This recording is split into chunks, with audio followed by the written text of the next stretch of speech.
Boa noite, queridos. Que a graça e a paz do nosso Senhor Jesus seja uma verdade na sua vida. Amém? Desde já eu quero me desculpar com os irmãos, eu vou ter que falar um pouquinho bem baixinho.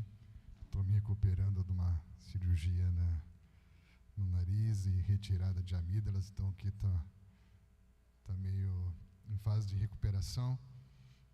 E por isso hoje eu vou pregar junto com a Giovana, a minha filha mais velha. Giovana, se apresenta aí para os irmãos. Boa noite, gente. Sou Giovana, filha mais velha dele. Deus abençoe vocês. Muito bom. É uma alegria estar aqui com os irmãos de novo. Para mim é sempre um temor muito grande poder estar aqui. As minhas primeiras experiências com o Espírito Santo eu vivi aqui nesse lugar nos anos 90. E eu vim nessa tarde com uma palavra para entregar para os irmãos. Quantos dos irmãos que estão aqui hoje fazem parte aqui da missão do Vale da Bênção? Levanta a mão. Melhor eu perguntar, quem dos irmãos que estão aqui hoje são de fora aqui da missão do Vale da Bênção? Está bem equilibrado aqui, né? Está bem equilibrado. E Deus colocou uma palavra no meu coração, uma palavra que não é uma palavra nova, não é uma palavra recente, mas é a palavra que nós carregamos há muitos anos na nossa vida. E eu queria compartilhar com os irmãos sobre renovação geracional. Eu ainda percebo o ambiente espiritual desse lugar quente, como nos anos 90. O espírito é o mesmo. Percebo anjos nesse lugar, como eu via nos anos 90. Mas eu não vejo mais esse lugar tão cheio de jovens como eu via nos anos 90. E a palavra que eu queria trazer para os irmãos é que existe mais uma onda, que Deus vai fazer mais uma vez. E nós vamos ver esse lugar cheio de jovens de novo. Só que para um caminho de renovação geracional, eu percebo que nós precisamos entender algumas coisas. Primeira coisa que nós precisamos entender é Deus. Compreender Deus, pensar a partir da perspectiva de Deus. Fé nada mais é do que você vê como Deus vê. Tentar sempre olhar a partir de uma perspectiva que vai além do seu próprio ponto de vista. E a primeira coisa que eu queria compartilhar com os irmãos, quando nós falamos sobre renovação geracional, nós estamos falando da história. E a primeira coisa que precisamos entender quando se pensa em história é que não existe protagonismo pessoal na história de Deus. Deus nunca faz tudo o que Ele tem que fazer através de uma geração só. Deus não trabalha com gerações de heróis. Primeira coisa que a gente precisa entender é que Deus é o Senhor da história. Deus é o Senhor da história. Nunca se falou tanto como se fala hoje sobre a importância de você levar a sério a sua história, de você ser protagonista da sua história, que Jesus vai vir e vai mudar a sua história, como se Jesus existisse para ser só mais um capítulo da sua história. Mas isso é uma falácia da pós-modernidade. Quando eu era criança, eu aprendi que existia história com H e história com E. A história de verdade, que era história com H, e a história que era fantasia, que era história com E. E nós vamos perceber que só existe uma história. E a história verdadeira é sempre a história de Deus.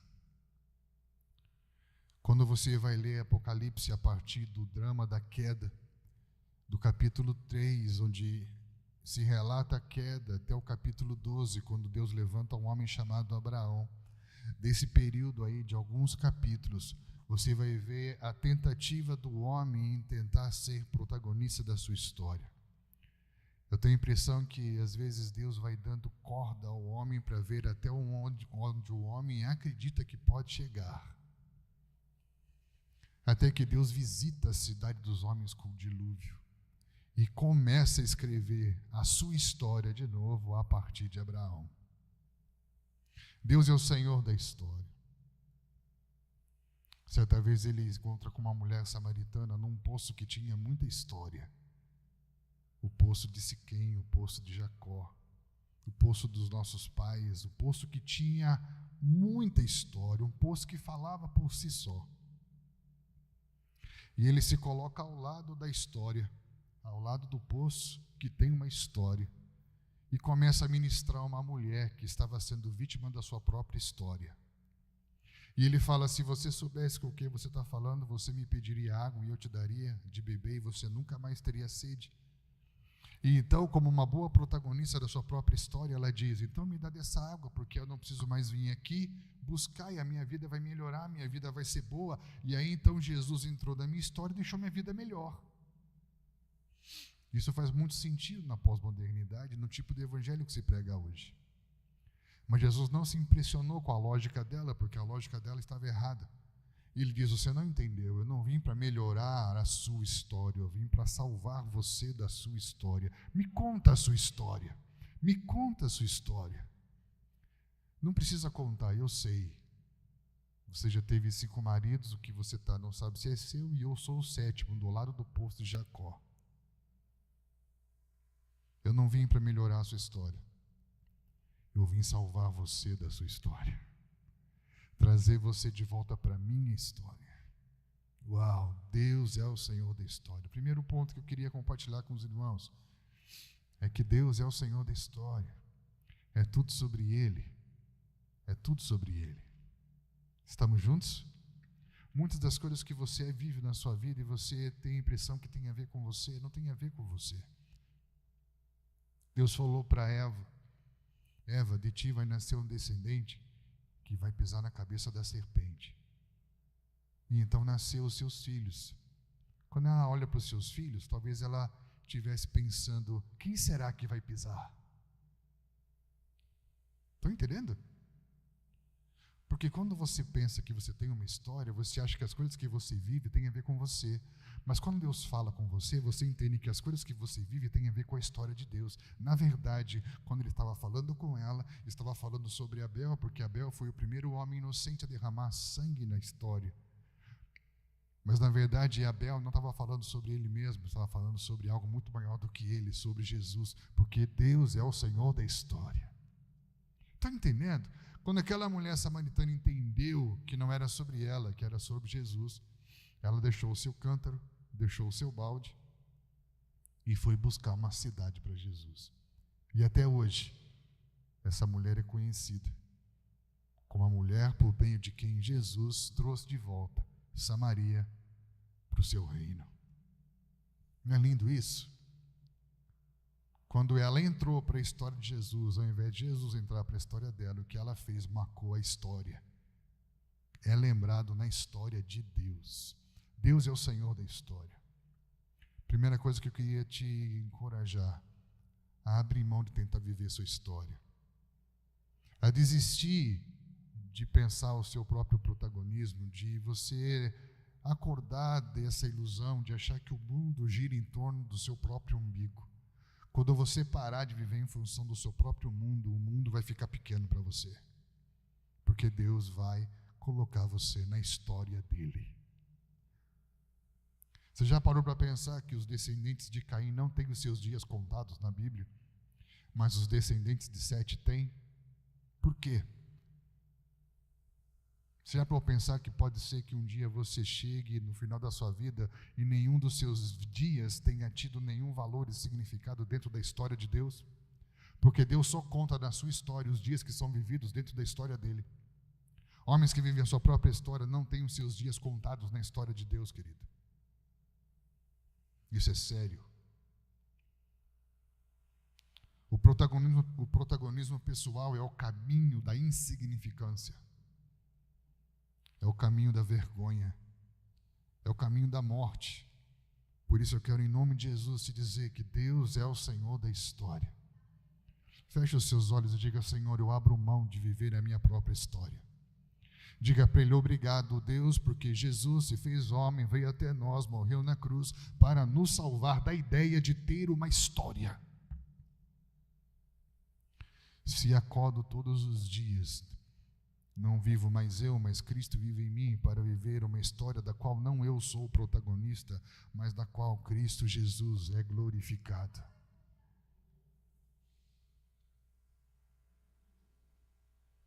Você já parou para pensar que Deus pegou homens que abriram mão de viver a sua própria história e colocou o nome deles na história dele? Noé abriu mão de viver a sua vida para viver o projeto de Deus. Ele abriu mão de ter uma história para viver a história de Deus. Aí Deus pegou o nome de Noé e colocou numa era da sua história. Porque ele diz que os últimos dias serão como os dias de... Uau, que homenagem mais linda! Deus homenageou um homem que desistiu de viver para si para viver para Deus. Só que quando você vive para Deus, Deus coloca o seu nome na história dele, velho. Meu Deus do céu! Meu Deus do céu! Tem alguém entendendo isso? Queria eu ter gargantas para poder gritar nesse momento. Abre para mim aqui. Segundo ponto que eu queria trabalhar com os irmãos é que se Deus é o Senhor da história, como Deus escreve a história? Deus tem uma maneira de escrever. Deus tem uma forma de fazer com que essa história seja escrita. Sabe quando você lê um livro e você percebe que aquilo é muito particular, muito peculiar, de uma maneira específica de escrever? Deus tem uma maneira específica de escrever a história. E Deus escreve a história através de gerações. Desde o princípio da criação, você vai perceber que a queda ela é progressiva. A primeira geração ela perde a presença de Deus. A segunda geração ela perde a presença do próximo. Obrigado, querido. Então, desde o processo de queda como de redenção, tudo que Deus faz através das gerações. Nenhuma geração vai conseguir viver todos os propósitos de Deus. Deus não trabalha com uma geração de heróis da história. Deus trabalha através das gerações. Adão perdeu a presença, Caim perdeu a presença do próximo. Percebe? Adão perdeu a presença de Deus, a próxima geração perdeu a presença do outro, porque Caim matou Abel. E Caim então construiu uma cidade, e a partir dessa cidade se proliferou a maldade na terra. Deus visita a cidade dos homens, chama Noé. A partir de Noé, ele preserva a semente do descendente que foi prometida a Eva. E aí então Deus começa a escrever uma história através de Abraão. Abraão é chamado de pai, porque pai é um progenitor, é o início, é um novo Gênesis. Ele vai começar a estabelecer agora uma nova matriz cultural daquilo que Deus começou a construir no Éden. Deus estava construindo uma realidade no Éden. O homem é removido desse lugar e começa a construir fora da presença de Deus algo que sirva para si sem precisar de Deus. O homem não tem capacidade de criar nada a partir do nada. E se o homem estava construindo uma cidade, é porque ele viu uma sendo construída no Jardim do Éden. Só que o homem estava tentando viver o projeto de Deus sem Deus, na autonomia, na independência, no protagonismo pessoal, sentindo-se senhor da sua própria história. Estamos juntos? Então, através de Noé, uma família é preservada, e como foi falado aqui, Deus trabalha a partir de famílias. E então, da descendência de Noé, da descendência de Sem, Deus chama Abraão, um homem a partir do qual Deus começaria a construir o que nós chamamos de um protótipo, um modelo, um testemunho daquilo que ele quer fazer com todas as nações da terra. Ezequiel chama isso de propriedade peculiar. Quem já ouviu isso? Propriedade peculiar é um tesouro pessoal do rei. É quando um rei levava no seu manto um tesouro pessoal. E quando ele estava diante de outros reinos, de outros reis, ele puxava o seu tesouro pessoal como uma amostra de toda a glória do seu reino. Estamos juntos? Então ele levanta Israel como um tesouro pessoal, como uma amostra da sua glória para todas as nações da terra. Isso é muito lindo. Deus vai começar isso a partir de Abraão. Mas Abraão, ele não é protagonista. Primeira coisa muito especial que nós vamos perceber aqui é que Deus vai deixar muito claro que ele trabalha por meio de pessoas que têm consciência, que são incapazes de produzir coisas de Deus na terra sem que Deus não lhes dê condições de produzir. Estão entendendo? Abraão tinha muita consciência de que não era especial, de que não era capaz, porque Deus chamou ele para ser pai antes mesmo dele ter capacidade de ter um filho. Paulo fala em Romanos que Deus chama aquele que não é como se já fosse. Isso é lindo, não é? Abraão era incapaz de ser pai, mas Deus o chama antes dele ser, para deixar bem claro que quem faria dele pai era Deus. Por isso que Deus vai nos levar muitas vezes a lugares áridos de esterilidade, a lugares de sequidão, a lugares em que nós nos sentimos estéreis. Já se sentiu assim alguma vez? Em que você vai orar e parece que não passam das paredes, e você toca o violão e parece que não sai nenhuma nota. E você vai ler a Bíblia e parece que não sobe ao teu coração nenhuma palavra, e parece que nada que você faz funciona. É um ambiente de esterilidade para nos deixar bem claro que o homem natural é incapaz de gerar algo de Deus sem que Deus lhe dê condições de gerar. Para que Deus pudesse chamar Israel de meu povo, Israel deveria de nascer de um útero estéril, para deixar bem claro que eles nasceram de uma divina semente, nasceram de uma palavra e nasceram de uma promessa. Que lindo isso, não é? Mas isso não tem só a ver com Abraão. Abraão, o nome de Abraão significava... O nome Abraão significava pai exaltado, porque ele era produto de um meio em que o homem estava procurando fazer o seu nome grande no movimento de Nimrod. Então, quando Deus faz uma aliança com ele, Deus começa a tratar. E quando muda o seu nome, muda a sua essência. Mudar o nome é mudar essência, caráter, missão e propósito. O pai exaltado agora seria um pai de nações, abençoador de nações. Porque essa era a essência verdadeira de Abraão. Muitas vezes, o que você se tornou por causa das suas vivências não é aquilo que você foi criado para ser. E você precisa ter um encontro com Deus que te renomeie, que muda o teu nome e que volte você à essência do que você foi criado para ser e não aquilo que você se tornou por causa das suas experiências. Estamos juntos? Não defina quem uma pessoa é por causa do que ela se tornou, mas profetize sobre essa pessoa aquilo que ela foi criada para ser. É isso que vale mais. Isso vale mais do que aquilo que ela se tornou, o que ela foi criada para ser. Essa pessoa pode lutar e morrer lutando contra a verdade de Deus, mas a verdade de Deus fala sobre aquilo que ela foi criada para ser e não sobre aquilo que ela se tornou. Abraão então encontrou a sua essência, encontrou a sua missão e o seu propósito, não ser um homem exaltado, mas ser um homem abençoador. É para isso que ele foi criado. Essa foi a primeira palavra de Deus ao homem: eu te abençoo. Lindo isso, não é? E quando Deus faz uma aliança com Abraão, acontece algo muito lindo, porque Deus coloca uma letra do nome dele no nome de Abraão. E isso nós chamamos na teologia de um princípio pactual de troca de nomes. Mas como assim troca de nomes? Conforme você vai lendo a história, você vai encontrar no final de Gênesis, Jacó falando em nome do Deus do seu pai Abraão, no temor do Deus do seu pai Isaque. Logo, você vai começar a perceber que Deus vai se apresentar na história como o Deus de Abraão, Isaque e Jacó. Porque Deus é o Deus das gerações.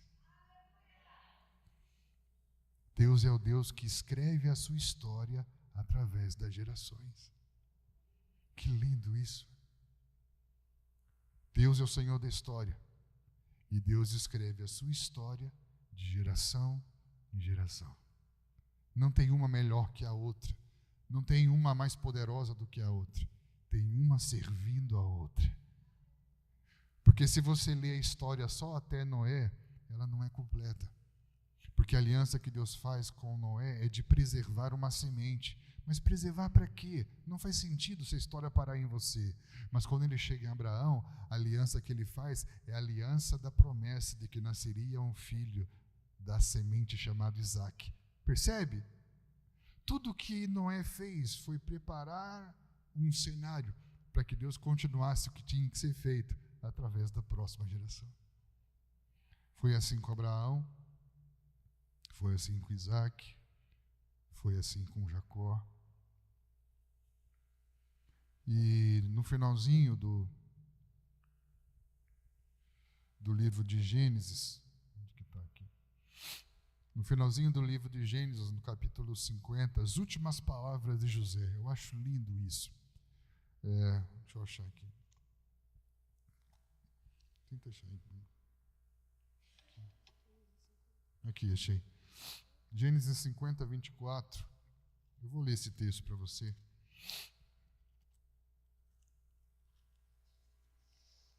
Tem alguém aí? Amém. Gênesis 50, 24. Antes de morrer, José disse a seus irmãos: Estou à beira da morte. Mas Deus certamente virá em auxílio de vocês e os tirará desta terra, levando-os para a terra que prometeu com um juramento a Abraão, a Isaque e a Jacó. Olha que lindo isso. Porque aqui José está falando para uma geração. E dizendo para essa geração as suas últimas palavras antes da sua morte. Antes de morrer, José disse aos seus irmãos: Estou morrendo, mas Deus virá ao auxílio de vocês. Lindo isso, né? Porque é uma geração morrendo, lembrando a próxima de que Deus vai cumprir tudo o que ele falou para a anterior. Eu sou uma geração dizendo para a próxima que Deus vai cumprir tudo o que ele falou para a geração que veio antes de mim.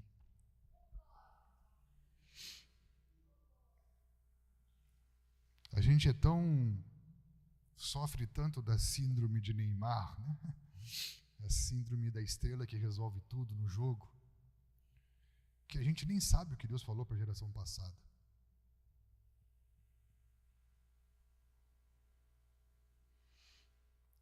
Antes da gente pensar no que a gente tem que fazer no nosso tempo, nós temos que sentar com esses irmãos que estão aqui e ouvir o que Deus já falou.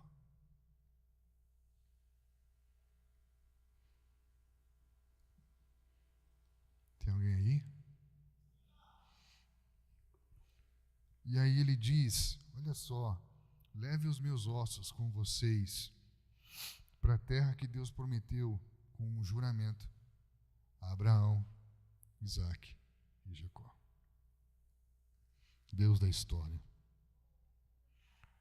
O povo de Israel ficou 400 anos no Egito, uma média de 4 gerações, até que Deus levanta uma nova. E aí, eu acho sensacional quando nós chegamos em Moisés.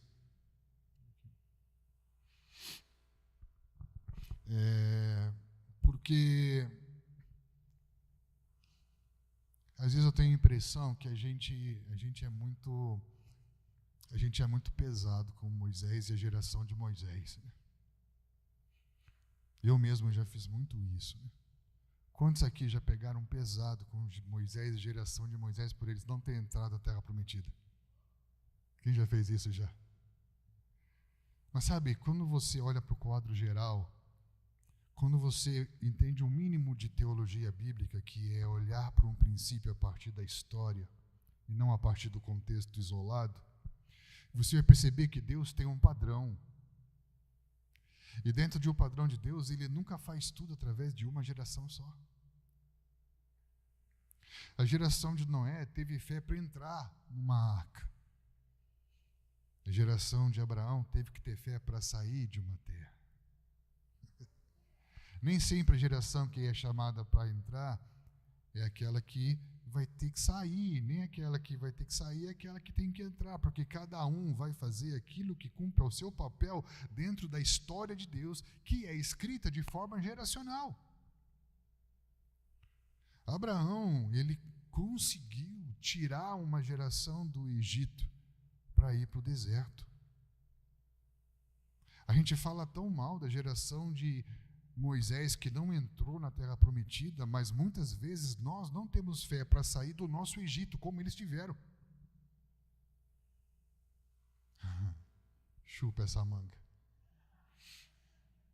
Fica chorando uma vida amarga, chorando os seus problemas psíquicos, de se sentir oprimido, escravo de uma CLT muitas vezes, de você não saber que você tem que fazer algo, mas você não tem fé para sair. Mas aí pega o microfone e fala mal da geração de Moisés que não entrou. Mas eles tiveram fé para sair. Tem alguém aí? Eles tiveram fé para ir até onde eles tinham que ir, querido. Porque Deus nunca faz tudo através de uma geração só. Olha que lindo isso. Elias, ele trouxe um juízo de Deus sobre 400 profetas de Baal, mas não foi ele que matou Jezabel. Não é mesmo? Foi Eliseu. Porque Deus escreve a história por meio das gerações. Então guarda isso no teu coração. Aqueles irmãos no Egito tinham uma vida difícil, mas era o certo. Pingava o saláriozinho todo mês no final do mês pingava. Se você vai para Israel e você fala, e se você falar em Israel que o povo foi escravo, você vai ser repreendido. Eles dizem, nós nunca fomos escravos. Nós fomos oprimidos. E tínhamos trabalhos forçados. Né? Mas eles moravam, eles tinham casa, tinham comida, eles ganhavam, eles tinham uma vida no Egito, 400 anos. E como trocar o certo pelo incerto? Para onde vocês vão? Nós vamos para o deserto. Fazer o quê? Não sei. Mas eles tiveram fé para sair. No capítulo 33, Deus chama Moisés e fala assim, Moisés, é o seguinte, essa geração não vai entrar. Se você quiser ir, você pode até ir, mas a minha presença não irá com vocês, porque essa geração não me ama o bastante para entrar na terra prometida com a minha presença. Então acontece algo sensacional, em que Moisés abre mão de viver o seu protagonismo histórico, abre mão de chegar no lugar de cumprimento de tudo aquilo que ele sonhou na vida dele. Estão entendendo? Você que é líder, pastor, se Deus fala para você, está aqui, teu ministério bem-sucedido, seu disco, seu livro, seu templo, seu site, seus likes, está aqui. Tudo que você quis na sua vida toda. Pode entrar. Só que eu não vou poder ir, porque a sua geração não me ama o bastante. O que você faria? Você tem coragem de abrir mão do seu sonho, do seu protagonismo, de tudo aquilo que você sonhou a vida toda, por amor à presença? A Bíblia fala que Moisés descia, talvez cabisbaixo, só que ele percebeu que alguém tinha ficado. E quando ele olhou para trás, o menino Josué tinha ficado na tenda do encontro, porque ele amava a presença do Senhor. Preciso te falar o que aconteceu? Moisés abriu mão de viver o seu momento na história para preparar a próxima geração. Estava conversando com a Giovana hoje sobre esse texto que nós vamos falar juntos, e momento ela escreveu sobre a nova geração e eu falei para ela, não, nova não, próxima. Porque o novo, muitas vezes, nós usamos para dizer que o novo não tem nada a ver com a gente. Já percebeu isso já, não? Ai, essa nova geração. Como se a gente não tivesse nada a ver com o que é novo. O novo é novo, não tem nada a ver comigo. Estão entendendo? Eu trabalhei alguns anos com política pública e tem a gestão e a nova gestão. Quando a nova gestão vem, ela desconsidera tudo que estava sendo feito porque ela quer fazer algo novo. Só que no reino de Deus não existe nova geração. No reino de Deus existe próxima. E a próxima é uma extensão da anterior.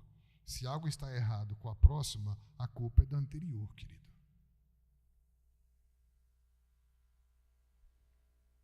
Não tem como eu olhar para algo que é uma extensão de mim e dizer que o problema é dele.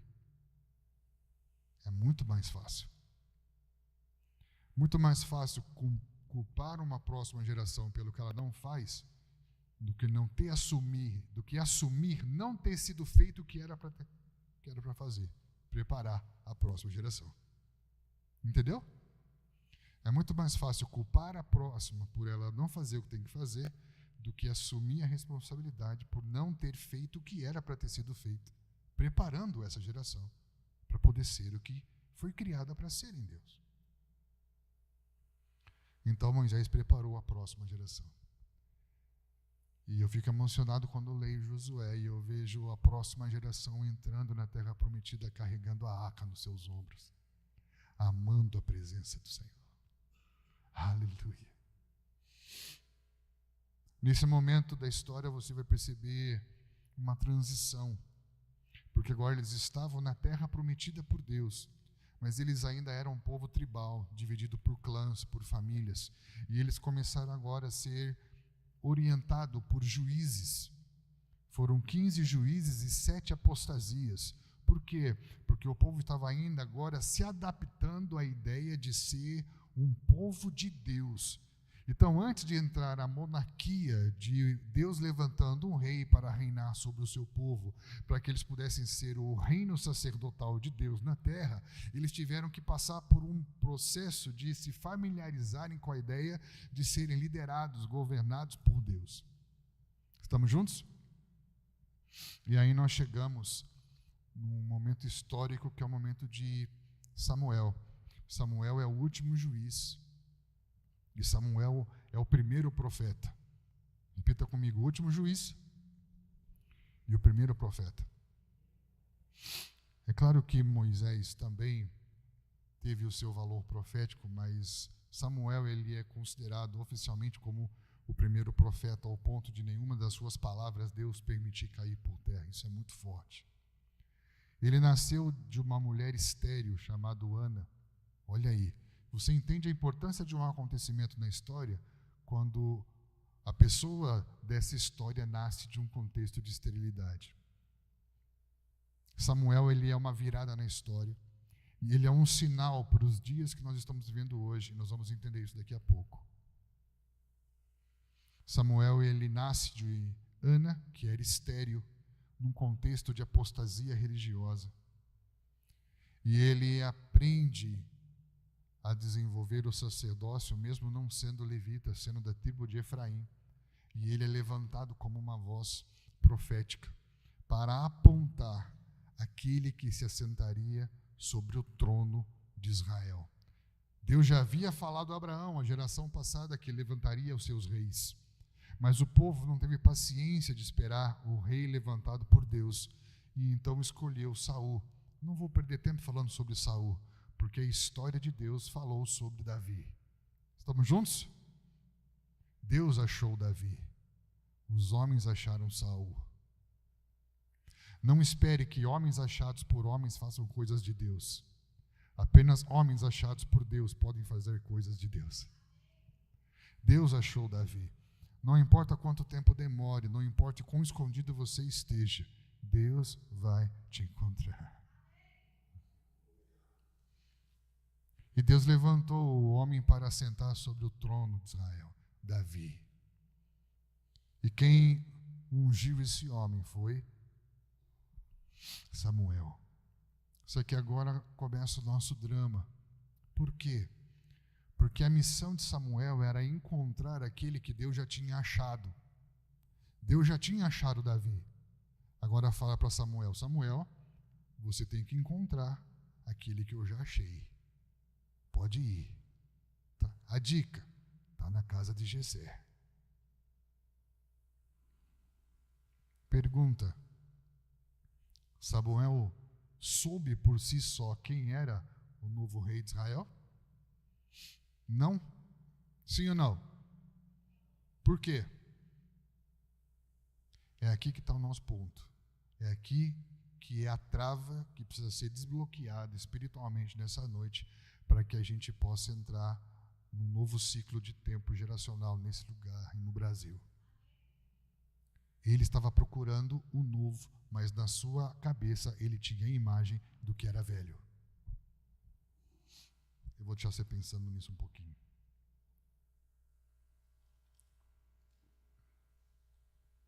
É como se eu estivesse aqui, olhando para o que vai acontecer a partir do ano que vem, 2024, mas na minha cabeça eu tenho a imagem do que estava acontecendo aqui em 97.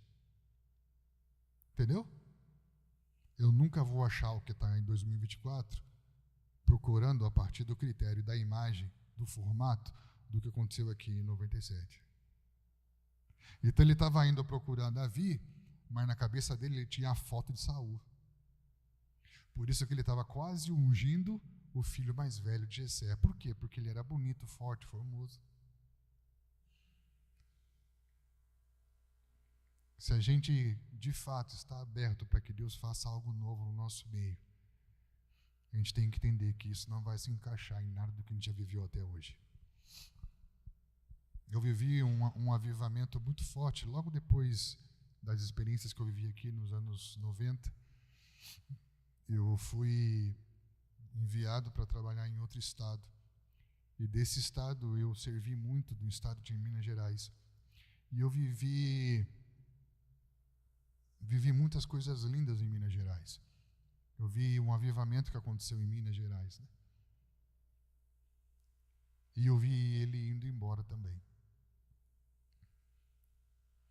E eu lembro que em 2004 eu estava pregando na IBC, que foi um dos lugares que mais houve desse derramar de avivamento no Brasil nos anos 2000. E o dia que eu fui pregar na IBC em 2004, o relógio do púlpito parou. E quando o relógio do púlpito parou, Deus me falou assim: eles pararam no tempo e estão tentando voltar num avivamento que já foi e nunca mais vai acontecer de novo. Eu vou fazer uma coisa nova.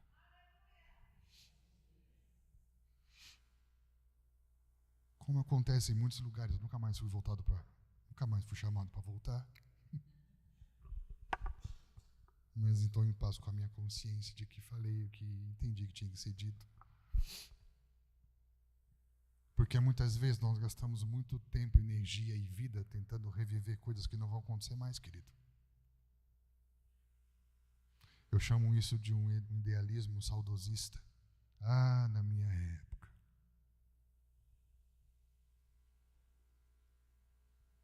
Sabe o que você precisa entender? Que Jesus está voltando. E nós estamos cada vez mais próximos da sua volta. E quanto mais próximos estamos da sua volta, maior é o nível de exigência, maior é o padrão, maior é a santidade, maior é a beleza. Então o melhor sempre está à frente, não atrás, querido. A igreja de Atos era uma igreja poderosa, mas era infantil.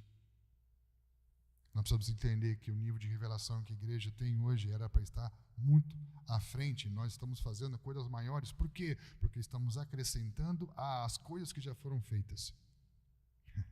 Isso é lindo. A história de Deus, ela é progressiva.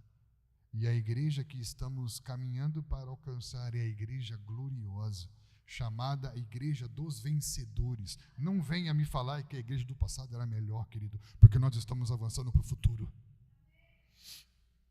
Em nome de Jesus, temos que trabalhar pelo que Deus está trabalhando. Deus está trabalhando pelo futuro. E quando olhamos para o futuro, nós temos um grande desafio: preparar um cenário para a volta de Jesus. E o cenário da volta de Jesus é muito parecido com esse cenário de Samuel. E agora eu quero ir com você para João, para Lucas, na verdade, capítulo 1, falar um pouquinho sobre esse princípio de Samuel e Davi. É como se você tivesse pegado esse recorte de Samuel e Davi e você dá um salto na história e você vê que esse mesmo padrão de Deus se repete na história de novo. Estamos juntos? Por quê? Porque Deus está escrevendo uma história através das gerações. E aqui você vê 400 anos de silêncio, de uma apostasia religiosa, de um homem chamado Zacarias que servia no templo e tinha uma mulher chamada Isabel que era estéril e que gera o primeiro profeta do Novo Testamento. É muita coincidência para ser coincidência. É um sinal. É Deus dizendo, olha aqui. Porque se para Jesus ter vindo da primeira vez foi necessário que se levantasse um sacerdote profeta para ordená-lo como um cordeiro que tira o pecado do mundo, para ele voltar como o filho de Davi e se assentar no seu trono, é necessário que se levante uma geração de sacerdotes e profetas que vão preparar o caminho do Senhor mais uma vez.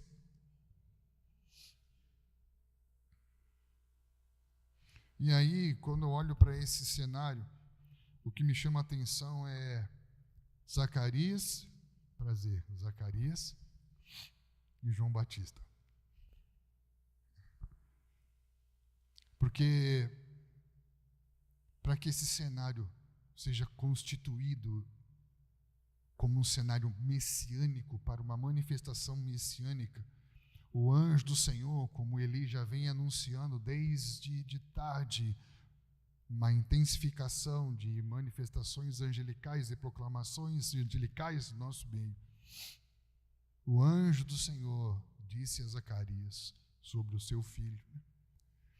E ele vai começar a preparar o cenário para que então o Messias seja apresentado.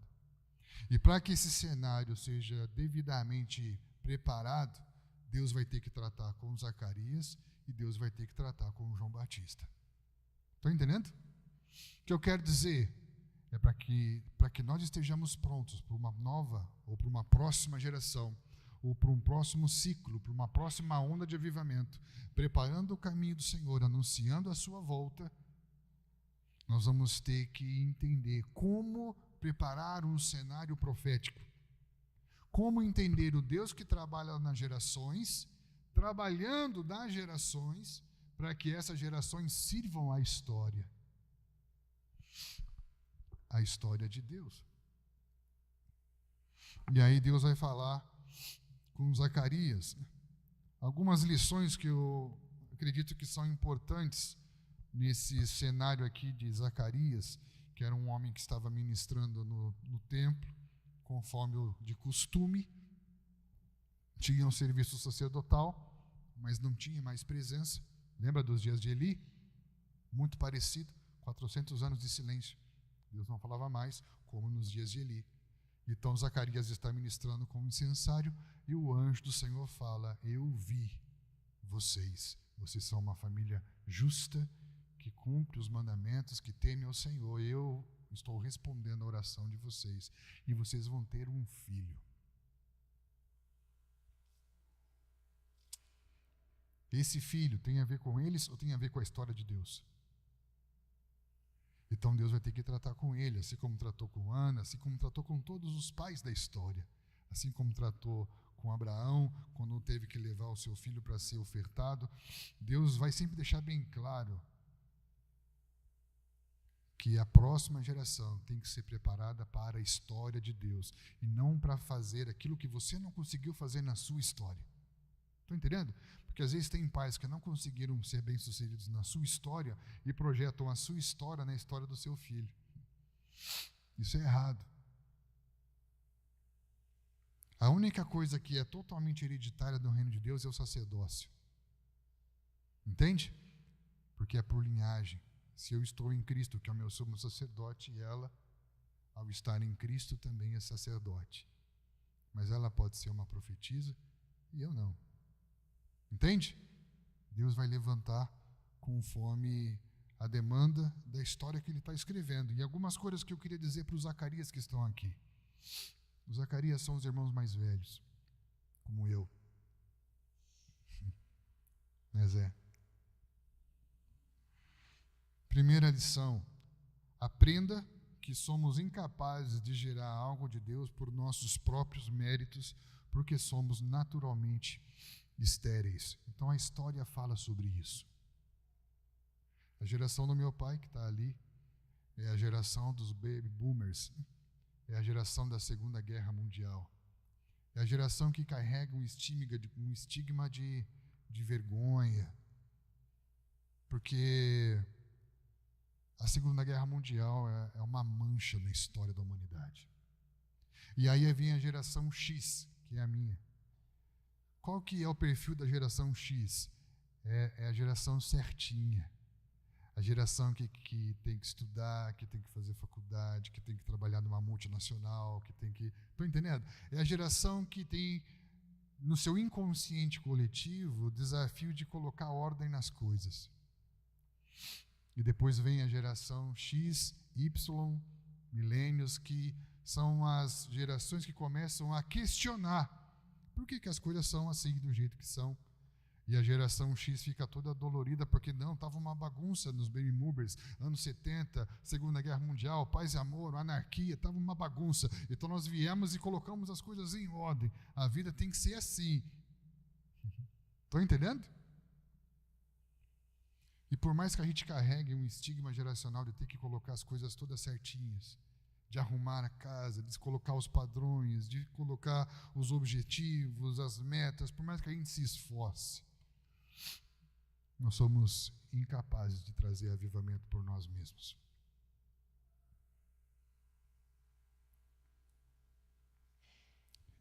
E minha palavra aos Zacarias de plantão nessa noite é que a gente se renda e reconheça a nossa esterilidade natural. Somos incapazes de fazer as coisas de Deus por nós mesmos. Segundo, aprenda que Deus chama o que não é como se já fosse. Somos chamados para ser pais, mesmo incapazes de ter filhos. Deus nos dá filhos, mas para que lembremos que Ele é o Pai e que nós temos que preparar os nossos filhos para Ele. Aprender a nomear a próxima geração. Eu acho isso lindo, porque o texto fala na história que ele diz: o nome do seu filho é João. Mas não tinha nenhum João na linhagem de Zacarias. E segundo a tradição, ele tinha que trazer o nome da sua linhagem para o seu filho. Olha só, a forma como você vai nomear, a forma como você define a próxima geração. Muito cuidado com isso. Porque você pode estar definindo a próxima geração mais baseado na sua tradição do que na ideia de Deus sobre eles. Vou falar de novo. Quando você define a próxima geração, você pode estar fazendo isso mais baseado na sua tradição do que na ideia original de Deus sobre eles, porque eles são diferentes de nós.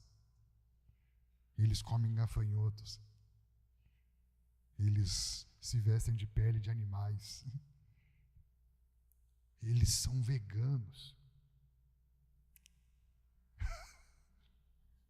Eles compram roupa em brechó. Eles não combinam as cores.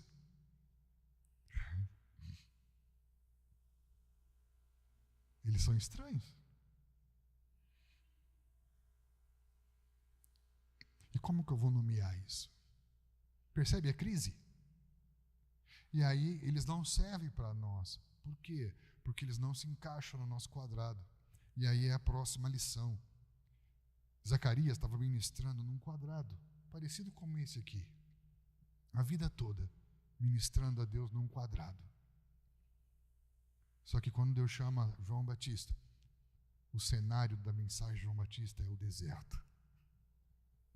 O deserto não cabe no quadrado de Zacarias. Estão entendendo? Você tem que pensar que eles são diferentes porque eles vão tocar um mundo muito além do que onde nós conseguimos chegar. Eles vão muito mais longe. A mensagem deles vai ter muito mais alcance. O que eles vão fazer não cabe dentro da nossa mentalidade denominacional. Muitas vezes nós vemos gerações orando por um movimento de unidade no mundo. E de repente, jovens começam a se encontrar, como nós vivemos ontem à noite ali com o Zé, jovens de várias denominações juntos, orando até de madrugada, e de repente você pode pensar assim, mas esses jovens não têm lealdade denominacional, e eles começam a ser rotulados de rebelde. Você pega a resposta da sua própria oração e denigre a própria resposta do que você orou. Isso é muita tolice. Por quê? Porque nós corremos o risco de Samuel estar procurando o novo, mas na nossa mente a imagem é do antigo. E a última, aprenda, eu já falei que João Batista não vai caber dentro do seu espaço. Obrigado. Outra coisa que eu aprendo com Zacarias, é que quando eu não consegui entender ainda, presta atenção, se você olha para a próxima geração e você ainda não conseguiu ficar claro para você a ideia de Deus sobre eles, se você não ficar quieto, Deus vai te calar. Estamos juntos? Zacarias ficou mudo. Deus tirou a palavra de Zacarias. Por quê? Porque Zacarias ainda não estava entendendo. Quando Zacarias entendeu, pegou a tábua e escreveu, é João.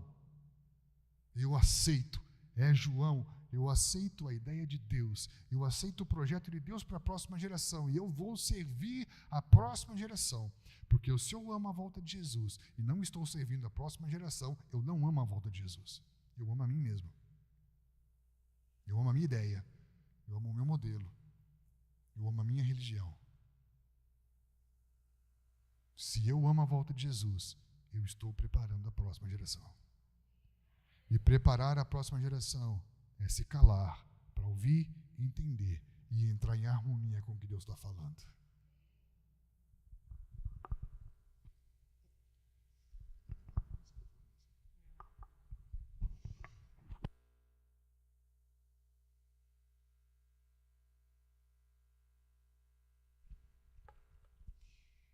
Boa noite, de novo. Como nós estamos falando sobre uma renovação geracional, a gente não pode falar só sobre Zacarias, mas também temos que falar sobre João Batista, porque renovação geracional tem a ver com o coração dos pais se voltando aos filhos e os dos filhos se voltando aos dos pais. Então, da mesma forma que nós tiramos muitas lições da perspectiva de Zacarias, nós também tiramos muitas lições da perspectiva de João Batista. E a primeira delas é o entendimento de que não existe a nossa história. Como já foi dito, a história vem sendo escrita antes de nós e depois de nós ela ainda continuará sendo escrita. Então, é preciso esse entendimento de que nós não somos os precursores, né? Os precursores de um movimento cristão inédito e que nunca foi visto antes.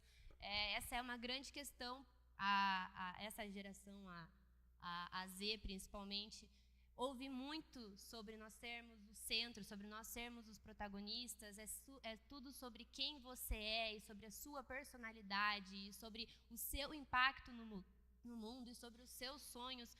E na verdade, a partir do momento que você é o protagonista é o personagem principal. E se você é o personagem principal, então quem é Cristo? Então, esse é o primeiro ponto importante para a gente citar ali na perspectiva de João Batista. E também o que meu pai já disse, de que não é Deus nunca vai ser aquele que vai entrar na sua história, ele não vai ser aquele que vai realizar os seus sonhos, ele vai ser aquele que vai realizar o sonho dele para a sua vida. E glória a Deus por isso, porque os nossos sonhos são muito pequenos perto dos dele. O segundo ponto é que o sucesso não tem a ver com o que você conquista, mas com o que você cumpre. Então, isso também parte dessa perspectiva de protagonismo, porque a partir do momento que você é o protagonista, você tem que conquistar o seu lugar de protagonista. E para isso você precisa, eliminar alguns fatores que podem te atrapalhar ali no caminho. Daí você deixa de ser o cumprimento, que é o que João Batista foi, o cumprimento de uma palavra, e você passa a ser apenas um conquistador de espaço, um conquistador de território. E deixa de cumprir o que Deus realmente separou para você na história dele. Então, cabe a nós pensarmos, será que estamos conquistando ou cumprindo as coisas? Nós também precisamos aprender que Deus chamou João para ser grande aos olhos do Senhor, mas que essa grandeza não tem a ver com a grandeza dos olhos dos homens, porque o que é grande aos olhos dos homens não é o que vai ser grande aos olhos do Senhor. Então, João Batista era grande aos olhos de Deus, era grande. Mas, quando ele nasceu e Zacarias não deu ao nome de João o nome que deveria ter dado lá, deu João, as pessoas se perguntaram, nossa, o que vai ser desse menino? Porque aos olhos das pessoas, ele não tinha essa perspectiva de grandeza, da mesma forma que Deus via uma grandeza nele, tinha separado ele para um lugar de grandeza, as pessoas não tinham esse mesmo olhar. Então é importante que nós possamos, não só nós mais novos, mas também os mais velhos, entendermos que essa grandeza talvez nunca seja vista pelos homens. Talvez o que nós estamos fazendo, o lugar onde nós estamos nos movendo, talvez nunca tenha o reconhecimento dos homens. Mas não é a história dos homens que importa, não é o seu nome no livro dos homens que importa. O nosso nome está escrito num livro muito mais sagrado e muito mais relevante do que o dos homens. Então, essa grandeza também tem a ver com os limites que Zacarias impôs para João. Agora eu falo bem para os jovens mesmo. Por quê? João deveria ser um nazireu. E hoje a gente conversou bastante sobre isso, né? Sobre a questão do nazireu.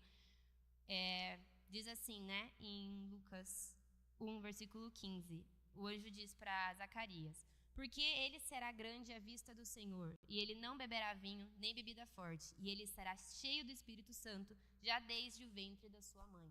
Isso também tem uma relação com Efésios 5, 17, 18, que Paulo fala, né? Não digam coisas insensatas, mas façam a vontade de Deus, não se embriaguem, mas sejam cheios do Espírito Santo.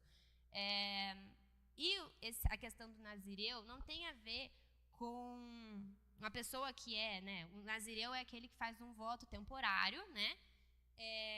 Que ele tem como objetivo pôr limites nos impulsos naturais dos homens. Então, do homem, eu vou fazer um nazirado, vou impor limites nos meus impulsos naturais.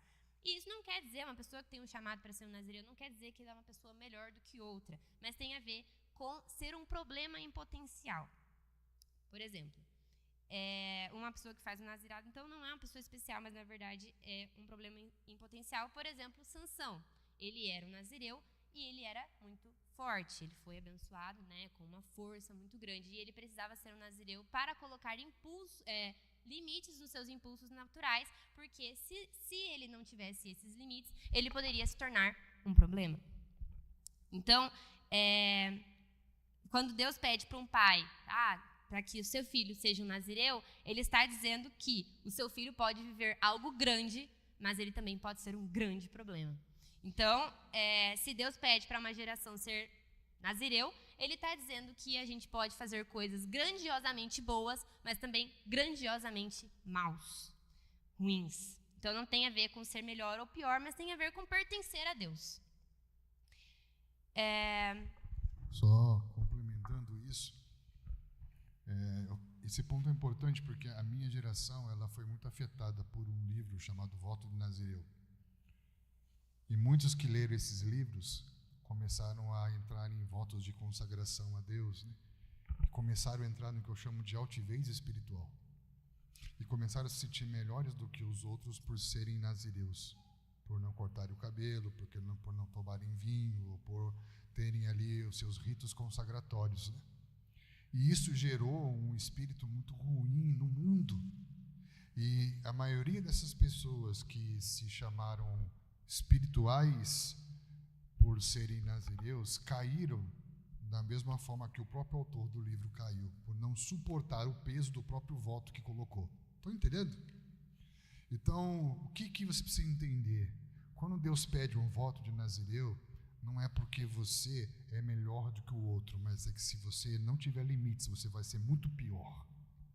Quando Deus pede para você ser nazireu, é porque você tem potencial para ser um grande problema. Então é como Deus diz para o pai de Sansão: esse menino tem que ser nazireu, porque senão ele vai ser um grande problema. Estão entendendo? Ele não está falando Sansão é maravilhoso de unção, está dizendo ele não sabe dominar os seus próprios impulsos. Põe limites nesse menino.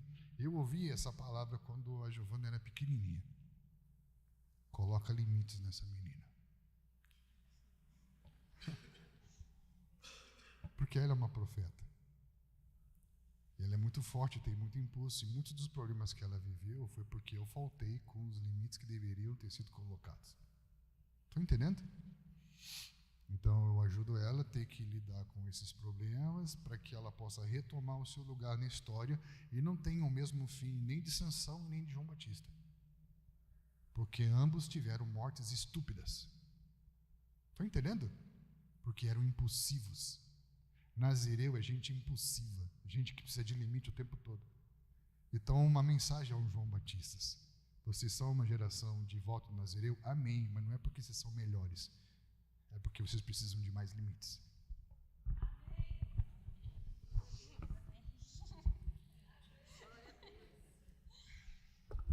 É isso aí. Então, mais uma lição que a gente aprende com João Batista é a servir a esse propósito que é maior do que nós.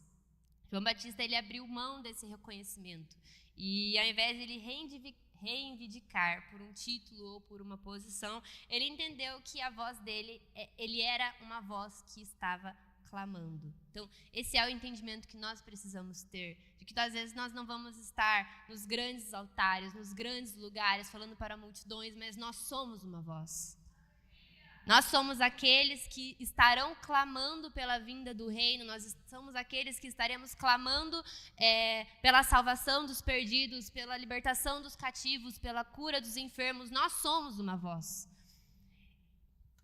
Só que para ser uma voz, nós precisamos dedicar tempo para ouvir a primeira voz, aquela que entrega a palavra, porque senão nós seremos só vozes falando ao léu, falando ao vazio, e nossas palavras serão vãs. Então, antes de sermos uma voz, nós precisamos ouvir a voz que escreveu a história. Então, João Batista, ele ficou por volta de 18 anos no deserto, buscando a palavra da vida dele. E muitas vezes nós não temos essa paciência para esperarmos o que Deus vai dizer a respeito do que nós temos que fazer. Qual vai ser o nosso papel na história de Deus? João Batista esperou anos para que Deus entregasse a palavra da vida dele. E então nós precisamos ter esse entendimento de que apesar de sermos uma voz, que somos uma geração forte, nós somos uma geração que fala, que tem posicionamento, mas em um mundo em que todo mundo quer falar o tempo todo, um mundo que é recheado de opiniões, que é recheado de informação, em que todo tempo alguém está se posicionando sobre algo, nós vamos precisar nos calar e ouvir antes de erguermos a nossa voz para clamarmos por algo. Também teremos que aprender a abrir mão de ter que responder à expectativa das pessoas, que as pessoas colocam sobre nós, em prol de podermos cumprir as palavras de Deus. Então, ali em Lucas, no nascimento de João Batista, eles falam, né, como eu já falei, aconteceu, né, que ela teve que... A Isabel teve o parto, ela teve o filho, e os seus vizinhos e parentes ouviram que o Senhor tinha mostrado grande misericórdia sobre ela e regozijaram-se com ela. E aconteceu que ao 8º dia eles vieram circuncidar o menino e chamaram-no Zacarias, conforme o nome de seu pai, que era o certo a se fazer de acordo com a tradição. Mas, muitas vezes, o nosso Deus não é o Deus que vai cumprir tradições de homens, mas ele tem uma história para ser escrita na vida. Tem que usar João na história dele. Então, a mãe respondeu, não, ele será chamado João. E disseram-lhe, não há ninguém na sua parentela que se chame por esse nome. E eles fizeram sinais ao pai como ele queria que o chamassem. E ele, pedindo uma tábua de escrever, escreveu, dizendo, o seu nome é João. E todos se maravilharam, e sua boca foi aberta imediatamente. Então, Zacarias estava em silêncio, e a partir do momento que ele declarou e colocou o nome que deveria ser colocado sobre João, sua boca foi aberta novamente. E soltou-se sua língua, e ele falava, louvando a Deus. E veio temor sobre todos os que moravam ao seu redor. E todos esses dizeres foram divulgados ao longo de toda a região montanhosa da Judéia. E todos os que ouviam os colocavam no seu coração, dizendo, que tipo de menino será esse? E a mão do Senhor estava com ele. Então, não se foi feito ali o que a tradição dizia a respeito do nome de João. E expectativas foram quebradas. Haviam pessoas ali que esperavam que Zacarias fosse cumprir com uma tradição, fosse colocar o nome de Zacarias. Mas, em muitos momentos da nossa história, em muitos momentos do nosso caminhar, em muitos momentos da história que Deus nos colocou dentro, nós não vamos cumprir com essas expectativas. Nós vamos acabar decepcionando algumas pessoas para maravilharmos aos olhos de Deus. Essa questão da expectativa é muito importante, querido, porque muito do que nós temos de frustração na nossa vida é porque nós nutrimos mais expectativas do que cumprimos promessas. E você precisa entender algo, Deus não tem nenhum compromisso com a sua expectativa, mas está totalmente comprometido com as suas promessas. Então repita comigo, expectativas são minhas, promessas são de Deus. E aqui nós vemos que eles abriram mão de ter que responder a expectativa das pessoas para poder cumprir as promessas de Deus. Isso é lindo, né? Estamos chegando ao fim. E uma das coisas mais importantes aqui é entender que o reino de Deus, no reino de Deus, o maior é aquele que serve. Os João Batistas. Nós somos maiores quando nós servimos João Batistas presentes aí. Dá para deixar claro, né? Porque eu estou falando para a galera mais nova aí. Então, nós crescemos à medida que nós servimos. Assim como já foi falado, né? Samuel servia ali ao sacerdócio de Eli, e Davi servia ao reinado de Saul. E esses foram homens que foram designados a serem, né, governantes, a serem homens grandes, mas a partir de um coração que ama servir. Então, nós nascemos para servir. O reino de Deus é um reino em que nós servimos, e a partir do serviço nós somos engrandecidos. E o quão lindo é isso! Nós não temos que fazer coisas por nós mesmos, para nós aprendermos, para nós crescermos na perspectiva de Deus, aos olhos de Deus, mas nós podemos fazer coisas aos outros para crescermos. Isso nos edifica, isso nos fortalece, e isso nos faz ser maiores no reino de Deus. Só mais uma prova sobre como absolutamente nada é sobre nós, nem a nossa estar no reino, a nossa função no reino nunca vai ter a ver com a gente. Sempre vai ser com Deus e com o nosso próximo, nossa relação vertical e nossa relação horizontal. Também que nenhum homem nascido de mulher foi maior do que João Batista. Porém, o menor dentro do reino de Deus é maior do que João Batista, porque o cumprimento da profecia é maior do que aquele que profetiza.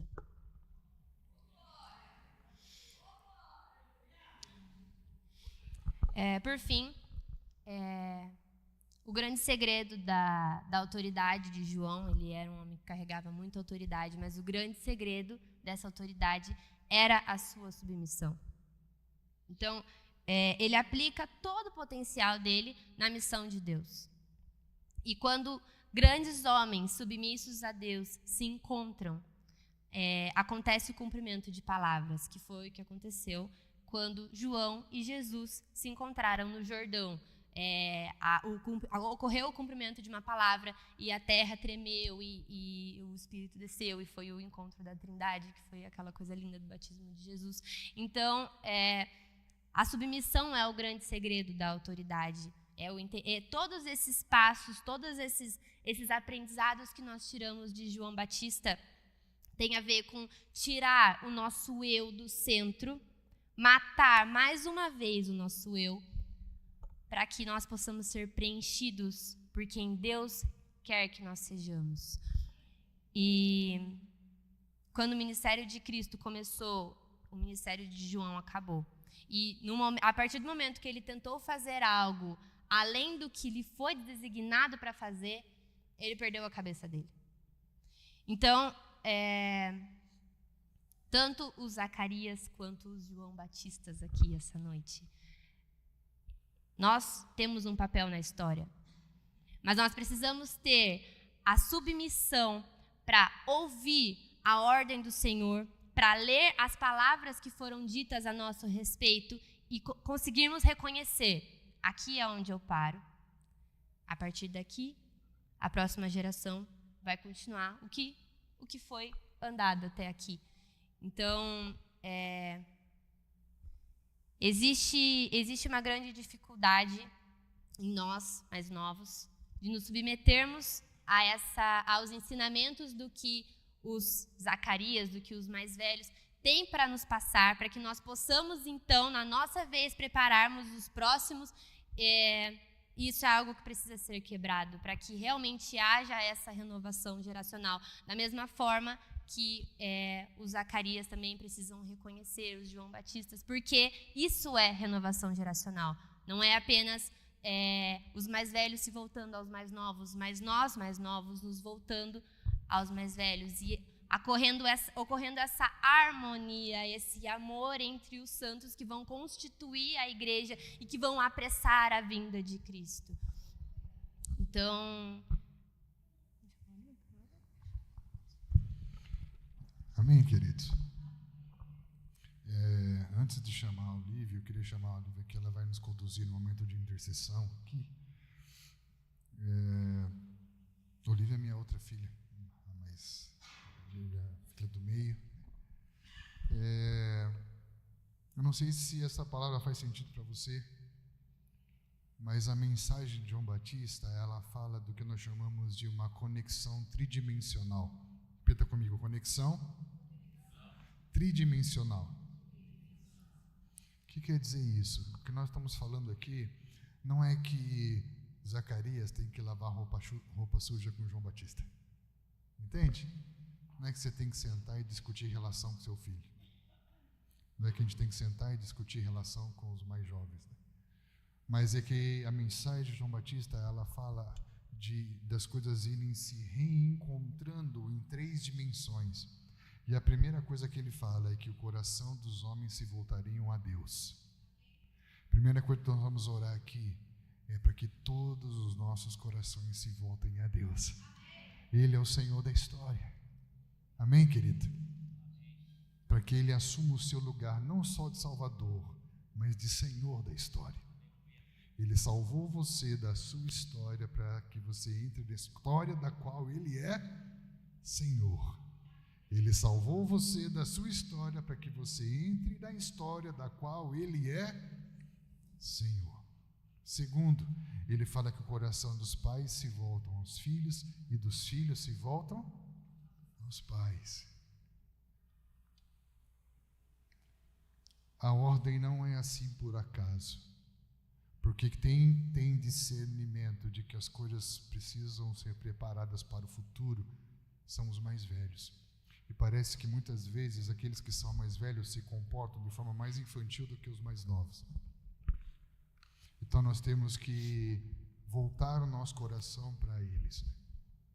Um pai nunca deve dizer: eu não vou falar com o meu filho, ele que vem agora falar comigo porque ele me ofendeu. Isso é maduro ou isso é infantil? Isso é infantil. Estão entendendo? O coração de quem se volta a quem primeiro? Pai não espera, pai vai. Quando o pai viu que o filho estava no caminho de volta, o pai correu até ele, porque pai não espera, pai vai. Quem é pai de verdade não espera, pai vai, querido. Se você esperar o seu filho vir até você, pode ter certeza que ele só vai vir até você quando estiver no fundo do poço. Quando não tiver para onde ir, a não ser para a morte. Então não espere chegar nesse ponto. Vá atrás deles. Procure por eles. Entra no quarto deles. Entra no mundo deles. Amém, queridos? Quando o nosso coração se volta para Deus, em Deus, as gerações se encontram. Entende? O coração dos filhos, dos pais se volta aos filhos, dos filhos aos pais, um se volta para o outro, porque ambos antes se voltaram para quem? Para Deus. Quando o coração de todo mundo se volta para Deus, em Deus o coração de todo mundo se encontra. Perguntaram para Jesus, por que as pessoas separam? Ele fala, por causa da dureza do coração. O que é um coração duro? É um coração que não se volta para Deus. Estamos juntos? Então, nós vamos orar para que os corações se voltem para Deus. E que em Deus, o coração das gerações se encontre. Que Satanás não encontre mais vantagem sobre nós. Satanás é inimizade, inimizade é separação, e separação é morte. Perceba, todos esses momentos chaves da história, houve infanticídio, houve aborto, houve morte, houve tentativa de impedir que a próxima geração se levantasse, querido. Nós temos que orar por isso. Amém? Orar para que a próxima geração seja preservada. E aí então a terra não será mais ferida com maldição. Há uma reconciliação com Deus, há uma reconciliação geracional e há uma reconciliação territorial. Nós voltamos a atuar no território como autoridade espiritual de Deus. Vocês creem nisso? Isso faz sentido para vocês? Eu vejo uma pequena nuvem. Obrigado, Zé. Eu vejo uma pequena nuvem. Obrigado, irmã. Qual que é o seu nome? Obrigado. Eu vejo uma pequena nuvem. Obrigado, Pedro. Eu vejo uma pequena nuvem. Eu vejo algo se formando, querido. Eu vejo esse lugar cheio de jovens de novo. A questão é se nós estamos preparados para recebê-los, para abraçá-los. Se nós vamos começar a chorar por eles, interceder por eles. A próxima geração não é um problema, ela é a resposta. Um dia eu falei para minha filha, se tivesse 1 milhão, o que você faria? Ela falou, eu viajaria o mundo. Eu sou geração X, eu compraria uma casa, um carro. Ela fala, pai, por que eu vou comprar um carro se eu tenho um carro a qualquer lugar do mundo no Uber? Por que eu vou comprar uma casa se eu tenho uma casa em qualquer lugar no mundo com Airbnb? Percebe? Essa geração é a geração dos últimos dias, porque fala que o fim do Senhor virá quando o Evangelho for pregado em todas as nações. Essa geração já está com a mochila nas costas e já está olhando para o mundo. O que só falta é nós darmos para ele a mensagem. É só darmos a ele a causa, antes que qualquer outra ideologia dê. Isso faz sentido para vocês? Eles são a geração dos últimos dias. Quando você vê alguém falando que essa geração é problemática, eles não são problema, eles são resposta. Nós chamamos de problema porque não conseguimos ler a resposta. É um problema de leitura, de interpretação, de perspectiva. Amém, queridos? Queria convidar você a orar, se colocar de pé e se apresenta aí. Boa noite, gente. Meu nome é Olivia, sou a filha do meio. E depois dessa intercessão eu passo de volta a palavra para o pessoal, para nós termos mais um período. Desde já agradeço aos irmãos pela oportunidade e pela honra de poder cooperar com o que Deus está fazendo nesse lugar. que é um dos lugares mais importantes do Brasil, se não do mundo. Amém, queridos?